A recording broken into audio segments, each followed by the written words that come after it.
Good afternoon and welcome back. So this afternoon we're going to start soldering Chug back together. I got the soldering gun warming up right now.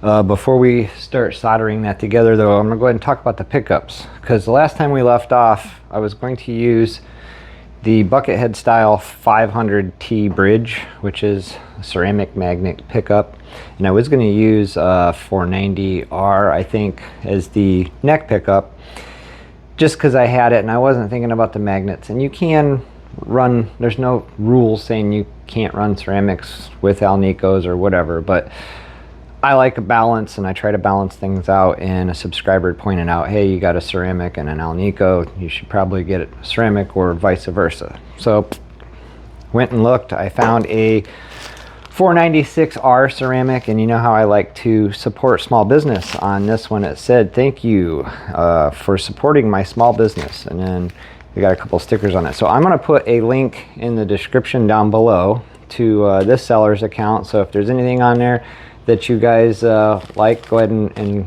buy it from them. I like to support small businesses.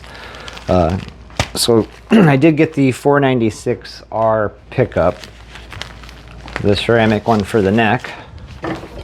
Might as well open it instead of just showing you the package. I wanted to show you their little thankfulness sticker and, you know, the whole small business thing. So I want to make sure I got that out there. I always want to support the little guy, even if the little guy is big, like earthquake pedals. We still got to get down there yet too. So this thing has been sitting in the package for quite some time too now.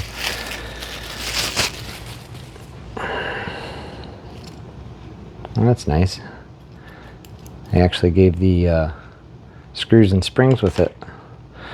So there we are. We have a set again. 500T, 496R, both ceramics. Now this is buckethead style pickups. And we were going to put those in the Chug.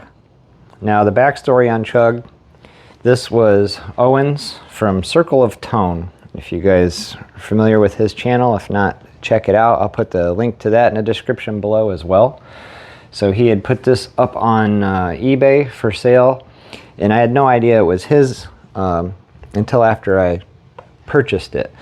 I bought it as a buckethead build, as a smaller build, but I didn't end up going that route. Once I found out it was Owens, we figured it should go back to the way he had it.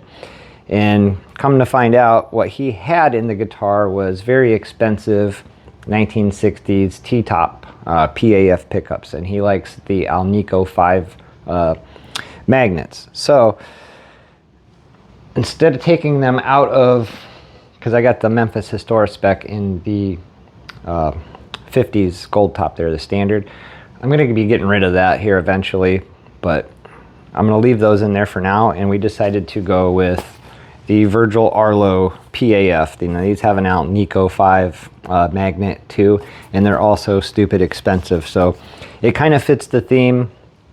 Obviously they're probably not as expensive as the pickups he had in there, but kind of fits the theme.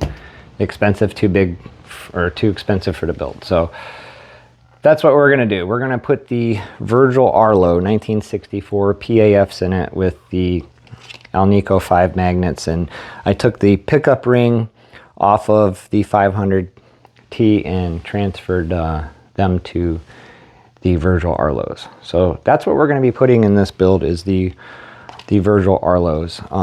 I did get the, somehow I lost the footage, or it's on my backup hard drive, but I did change this poor little sad guy here, the 500K pot.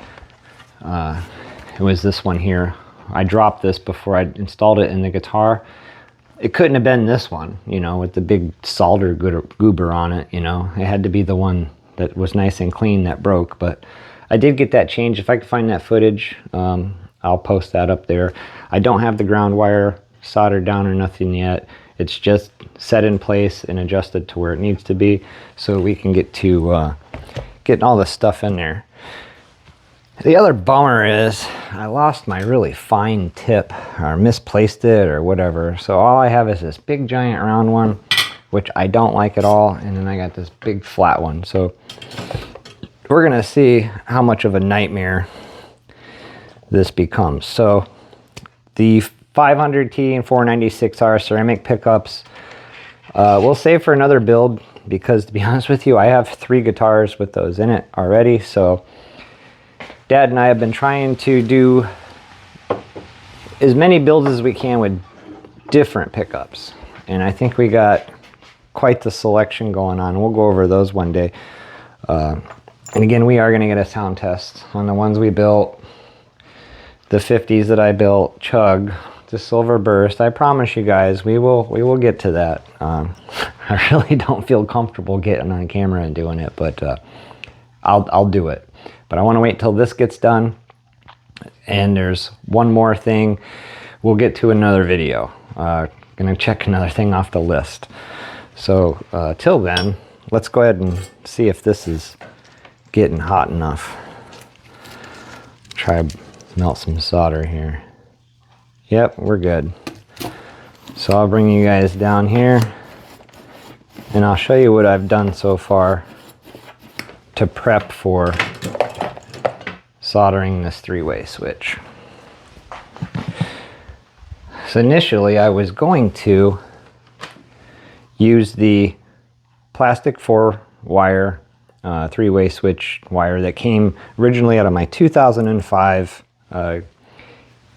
Gibson Honeyburst. It was a 1960 reissue, and that's what that plate there and those 4 500K pots are out of as well. And they went to a set of 490R 490Ts. I got up there with the neck pickup cover.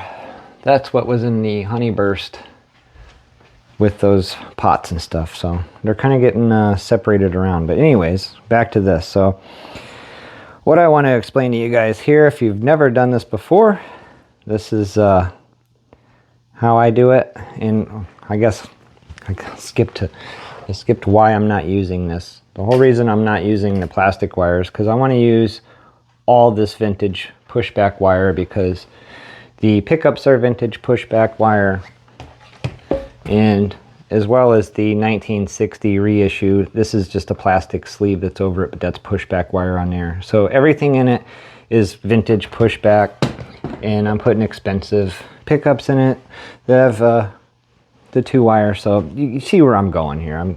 I just eliminated that just to try to clean it up and make it look more authentic. So onto the 3-way switch. So these 2 lugs that are right here, let me go ahead and zoom in a little bit. Let's see if that focuses. There we go. So these 2 lugs, you're going to want to bend those together and get your wire stripped and twisted around that. And this is the one that is going to go all the way back to your input jack. And then you have a neck and your bridge, volume wires here that go, can't even speak, that go down to the volume pots. And then here is your ground wire right here. So the other thing I want to mention too is when you go to solder these on, put the wire down like this. So it's aiming down towards the 3-way switch. And I learned from experience in my blue one over here, I'll show you guys in a minute. What happened is when I soldered them on straight, there's only so much room in the cavity. And it's a real bear to get that thing in there if you got stiff wires and solder joints sticking straight out. So solder them down, and that'll save you the hassle of trying to fight it in there, because now these are naturally going to go down and then into the hole when you feed this thing in there.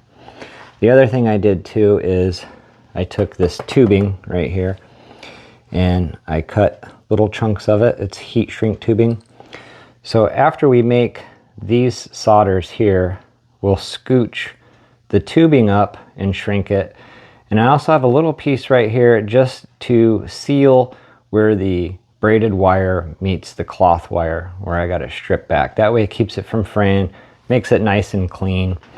The same with these. We'll scooch those up right up to the, butt the joints, heat them down, and then the center ground wire, what I do is I take cloth pushback wire, right there, as you can see I got a pile of it, and I'll just cut a chunk, and I can use this, as I'll show you guys here later, I use it on my capacitors and other things like that to really dress up and clean up your pot cavity and stuff. But you just pull the wire out of that, cut yourself a little chunk, pull the wire out, and then go ahead and loop it on here and let that dangle, because once we're done with all the solder joints and all the heat shrink tubing, then we'll use that wire and wrap all of them together and solder it as the main ground, so everything is grounded together.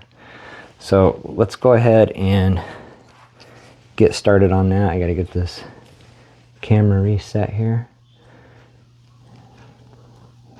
I'll try to make it to where I just spin this a little bit. So we are using a all parts 3-way switch, and there's the part number if you guys want it.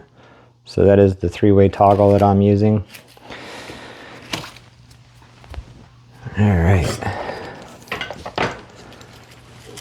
So now what I like to do is I like to just get the heat in there, and I drank a ton of coffee today, so I'm probably shaky. And then I got this big giant tip. Yep, I'm probably gonna have to turn the heat up. I only got it on like 50. Let me turn it up a little bit more, because it's not really wanting to do what I want it to. If you guys watched my videos before, I do this pretty well. There we go. That's one side. I'm not going to spin it around. I'm just going to go ahead and get this other side.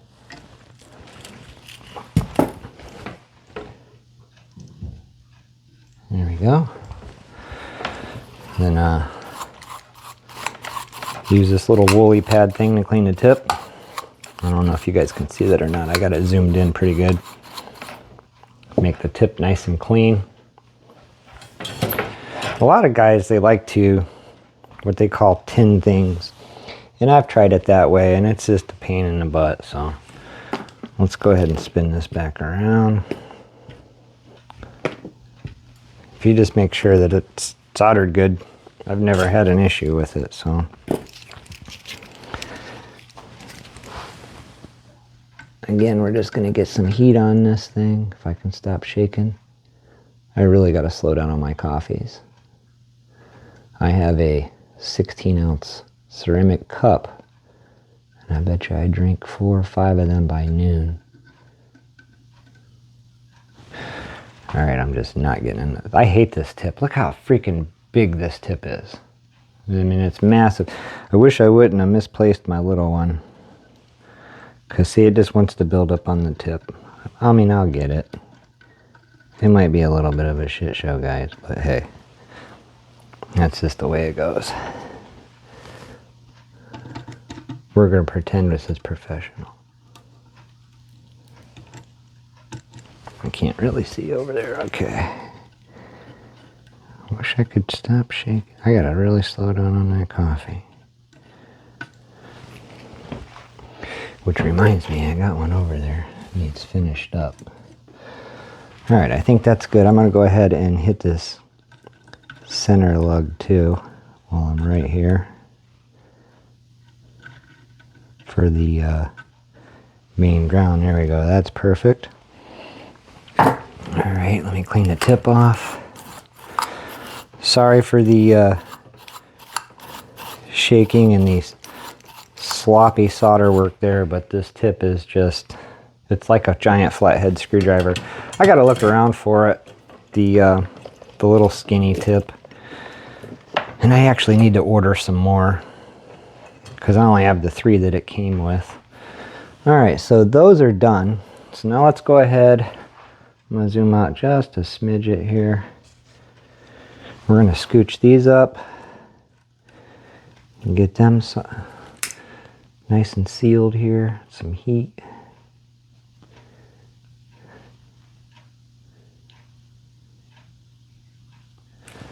I'm going to slide that one up.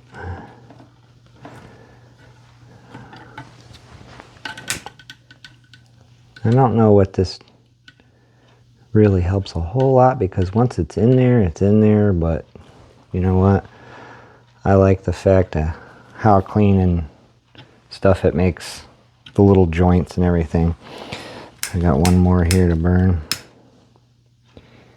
Get that nice and sealed. There we go. Alright, so now we can go ahead and undo all these gator clamps and get them out of the way.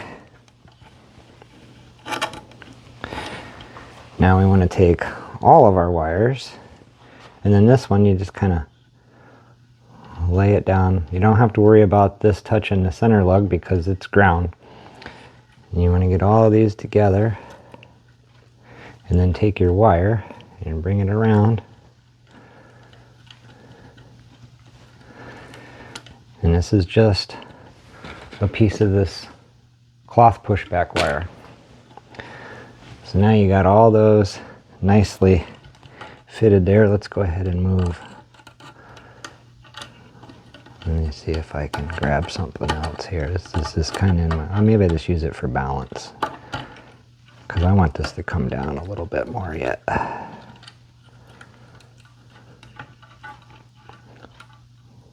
There. Because I want to be able to turn that into that hole like that once you get that down in there. So now we're going to go ahead and solder that ground joint. I'm going to get that done. And I see a little frayed. This is where I probably should have.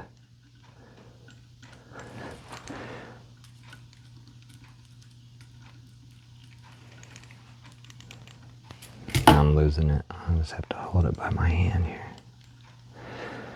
So this is the object of it, but you're supposed to do a little better job with it if you don't have a giant flathead screwdriver for a soldering tip. If you go back to my other soldering videos, you'll see I did a little better job. So let's flip this over so I can get the other side. Could probably use this. Yep, there. That'll hold that. Can you guys still see what's going on? It appears so. I'm not paying attention to what's going on the screen, so if I don't stop and check, I don't know if you guys can still see or not. Boy, so shaky today. And I just can't get this solder to stick. I mean, there's plenty on there, but I feel better when it goes all the way around like that, like a neck, and then you don't see any wire or nothing. Just a little anal about certain things, I guess. So I'll go ahead and turn this off so I don't burn it up. And then I want to trim any little wires that are left hanging out from when I had the wires just hanging in there before the solder. So that's it. Let me see if I can show you. Yeah, so there's just a little tiny spot here that I didn't get, and that's actually where it comes down into the wind. But yeah, I got it soldered all the way around. So the ground is nice and good. There's your center ground there with the wire coming down to all your grounds. You got your neck and bridge pickup volume pot there, and this is your input jack. And here they are, all ready to go in Chug. So that will be the next thing I'll do real quick. I'll do it off camera because it takes a minute to fish it all in and stuff like that. So till then, guys, don't forget to like and subscribe. We'll be doing another video really shortly here, because I really want to get this done. And now that we know what pickups we're going to put in it, and we have everything here, actually I take that back. We'll have everything electronically put in it. I went and bought glue. I bought more glue to put the toothpicks in here and let them dry and then chop them off. And I may put Grovers in it, I don't know, because these things, they're kind of cattywampus, and a couple of the knobs on them are cracked really bad. So I may be replacing those, even though they were original to it. We'll see. But either way, I have to fix those holes and fill them in and then re-drill them. So I have to go to the shop and get my glue. I left it there when I dropped off a bunch of other stuff. So we'll do another video on that separately. But we will get all this soldered up. I'm going to get the pickup screwed in, and I will get the three-way switch installed, and then we'll go ahead and do another video and get all the connections soldered up in this.